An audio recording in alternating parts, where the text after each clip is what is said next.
আজকে ট্যুরের second day. তো আজকে সারাদিন কি করলাম তাই থাকছে আজকের ব্লগে। আজকে সাজেকে আমাদের সেকেন্ড দিন, আর আজকে সকাল 10:30টায় আমাদের চেক আউট টাইম।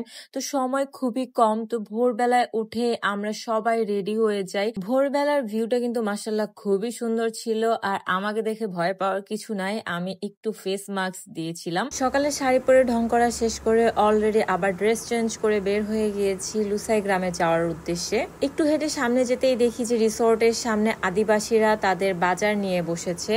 সবগুলো বাজারই ছিল ফ্রেশ। মন চাচ্ছিল যে কিছু বাসার জন্য নিয়ে আসি। আমার মতো কার কার ফ্রেশ শাকসবজি দেখলেই কিনে বাসায় নিয়ে যেতে মন চায় অবশ্যই কমেন্ট সেকশনে জানাবেন।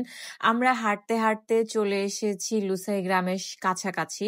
লুসাই গ্রামের এন্ট্রি ফি ছিল 30 টাকা পার পার্সন, আর যারা আদিবাসীদের পোশাক পরতে চায় তাদের জন্য ছিল হচ্ছে প্লাস 100 টাকা। যাই হোক, আমার কাছে লুসাই গ্রাম ভালো লেগেছে, সুন্দর পরিপাটি, তবে এটা ওভার রেটেড মনে হয়েছে। লুসাই গ্রামে আমরা প্রায় হচ্ছে 1 ঘন্টার মতো ছিলাম। সবাই সবার মতো ঘুরে ঘুরে দেখছিল, পুরোটাই পরিপাটি গুছানো ছিল। লুসাই গ্রাম থেকে এসে সকালের নাস্তা করে আমরা ডিরেক্ট চলে যাই রিসোর্টে, কারণ আর কিছুক্ষণ সময় আমরা চেক আউট করে ফেলবো।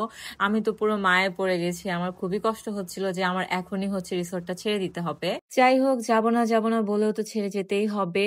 আমরা আসার পথে এত সুন্দর ভিউ, আবার দেখতে দেখতে চলে এসেছি খাগড়াছড়ির মেন পয়েন্টে। খাগড়াছড়ি থেকে দুপুরের খাবার খেয়ে আমরা আলুটিলার উদ্দেশ্যে রওনা দেই। আমরা সাজেক থেকে যাচ্ছি কক্সবাজার। যাচ্ছি না তো এখন, আলুটিলা শেষ। এই তো সবাই চলে এসেছি আলুটিলার সামনে, আর আমরা সবাই একই সাথে এন্ট্রি নিব। তো স্যার হচ্ছে কথাবার্তা বলছিল। তো আমরা এন্ট্রি নেওয়ার পরেই প্রথমে যাচ্ছি গুহার দিকে। সবাই একসাথে গুহা হচ্ছে এক্সপ্লোর করব। আলুটিলার ভেতরে রয়েছে কয়েকটি ঝুলন্ত ব্রিজ সহ ভিউ পয়েন্ট। আপনারা চাইলে অনেক সুন্দর সুন্দর ছবি এখানে তুলতে পারেন।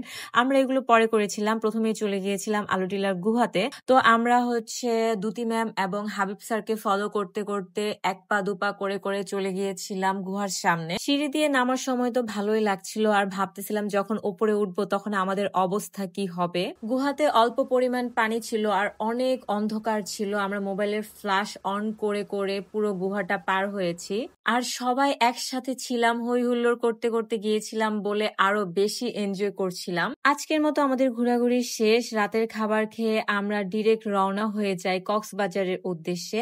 আর নেক্সট পার্ট দেখার জন্য অবশ্যই পেজে লাইক কমেন্ট শেয়ার করে পাশে থাকবেন। আল্লাহ হাফেজ।